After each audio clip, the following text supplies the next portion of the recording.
Squall Seed Mercenary, aka Young Seed Blasta, is the first of 5 Final Fantasy commanders that I don't want you to miss out on. He's got just over 1,000 decks right now, but offers a fascinating set of decisions for you every time he attacks. You see, his first ability triggers whenever a creature you control attacks alone, giving that solitary creature double strike. That is exactly what you want with an ability that triggers when the Blaster of Seed deals combat damage to a player, on account of it triggering both times. He deals combat damage to a player, you return a target permanent card with mana value 3 or less from your graveyard to the battlefield. First things first, this ability can target lands in your graveyard. We're talking ramp that even lets those lands enter untapped, but such value cannot be allowed by your opponents. After all, they can simply block this non-evasive creature, unless you pack some equipment in the 99 to either cast or, better yet, dig out of your graveyard. Maul of the Skyclaves attaches upon entering, giving +2/+2 flying and first strike. Or, in the widely anticipated Universes Beyond crossover event, Lorien Brooch provides the equipped creature non-basic Landwalk. I could go on all day about equipment, but for the pilot,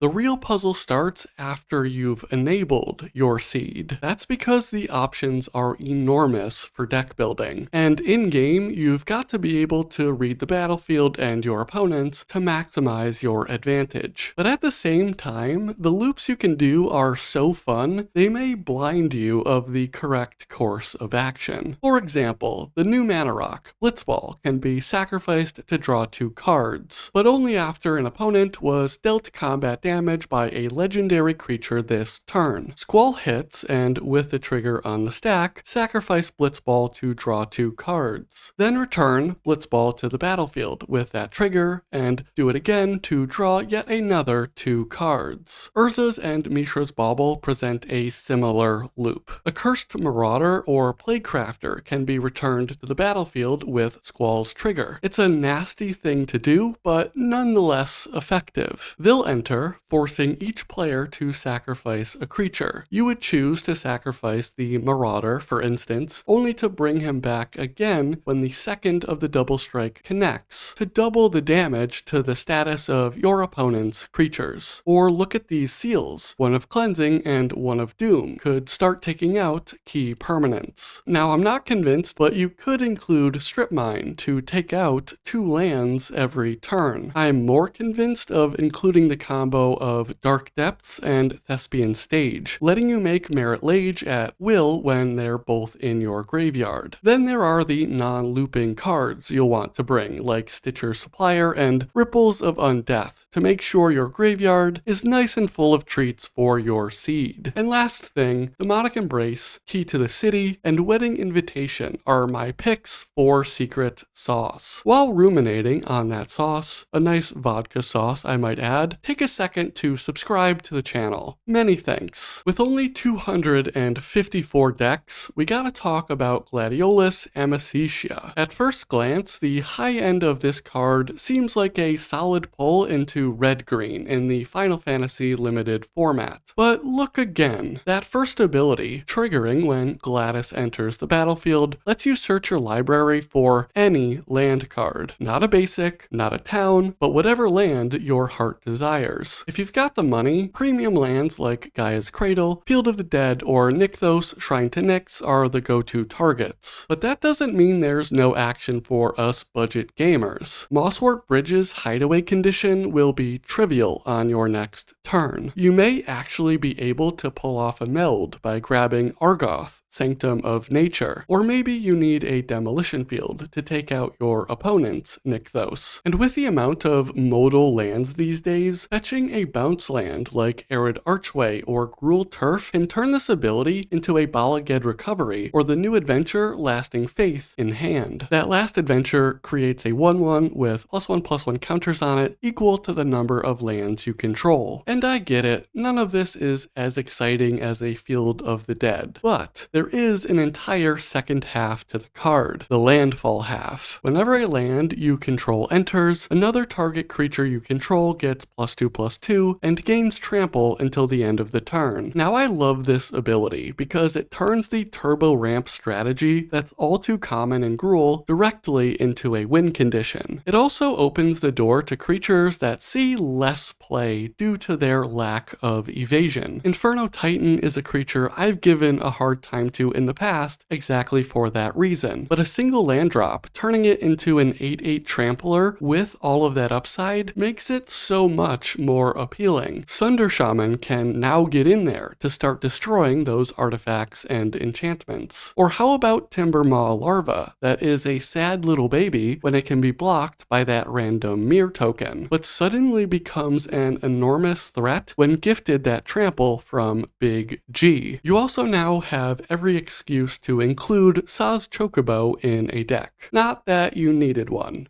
because it's adorable. And I might as well keep offering my secret sauce, and for Gladiolus, I'm looking at Wave of Vitriol, Picnic Ruiner, and Rydia, Summoner of Mist. Now it's time to tell a tale about a great sage from long ago, the ancient year of 1991. While only leading 224 decks right now, Great Oregano brings 3 different abilities that can trigger upon the cast of any non-creature spell. And just so, any non-creature spell will create a 1/1 colorless hero creature token. Now if 4 or more mana was spent to cast the spell, you draw 2 cards, and if 8 or more mana was spent, you sacrifice the creature and deal that much damage to each opponent. I'm not saying you should do this, you should try, but it's possible that this is the first time casting Venerian Glimmer could directly win any Magic game. So the combo win is right there for the taking, but making infinite mana is not a trivial affair, and blowing up your commander is rude. Instead, you could explore a classic spellslinger, artifacts, tokens, or even a hero tribal theme. The point is that the making of bodies attached to card advantage gives you so much flexibility in building your 99. So if you want to get a little funky in Izzet, the Great Rosemary is ready to serve. And before getting to that secret sauce, let me know in the comments if you think Tella is Third Path Iconoclast's dad. I've got my money on yes. Now given the different directions you can take, there will be levels to how well the secret sauce will pair, but it is true that the best sauce works with everything. Sea Double, Infernal Plunge, and March of Swirling Mist are my picks. The only monocolored legend on the list is Relsvigar of the First Brood, with a mere 30 decks on EDHREC. With Flying, Vigilance, Ward 2, and an ability that can make himself unblockable, you're looking at a fierce contender for the best Voltron commander in the set. The ability, Shiva's Aid, triggers a power boost and that unblockable whenever you cast a non-creature spell, famously a specialty of blue. Voltron decks, or decks that plan to win with commander damage, tend to have a lot of similarities with one another. After all, why not play the sort of insert 2 nouns here? Though blue is unique in its reactivity. It sounds counterintuitive while piloting what you'd expect to be an assertive 99, but a well-timed counterspell or phasing out of your commander will unexpectedly turn the game in your favor. And to that end, the main ingredient of the special sauce is triggering Shiva's Aid to find those answers. Mask of the Schemer, Memories Returning, and Mask of Memory. In a surprise twist, Thoros of Mir, famous Red Priest of the Lord of Light, is the last feature of the video, also known as Bannon, the Returner's leader. He's only leading 20 decks right now, and the reason I love this 2-mana 1/3 is because that prey ability is so on brand for a priest of the Lord of Light. Really though, it's because of that fiery hot card advantage. For example, if you activate Bannon's second ability, paying 1 to discard and then draw a card, you end up with the same number of cards in hand. But if you discarded and then cast a creature creature spell from your graveyard, you functionally just drew a card. Also, there's no mana limit on the creature spell, which is an absolute delight. My favorite aspect is that the build that this commander suggests introduces so much card velocity, constantly drawing, discarding, getting to make the decisions of what is going to be best in hand and what's going to be best in the graveyard moving forward. New creatures like Tursa Lightshatter and Joshua, Phoenix's Dominant, can help with that game plan. Party Thrasher and Conspiracy Theorist can rack up additional value, while other new creatures like Evora, Insatiable Air, and Marauding Mako grow into huge problems for the table. Live out your dreams of being the resurrecting red mage from Mir and take this special red sauce with you. Jolted Awake, Oliphant, and Grab the Prize. Those are my 5 sleeper picks of the Final Fantasy Legends, but I am very curious to hear about the underloved commanders from the set that you have been building. Let me know down in the comments, and while you're down there, remember to like the video and subscribe to the channel. Now give in and let Seed be your Final Fantasy.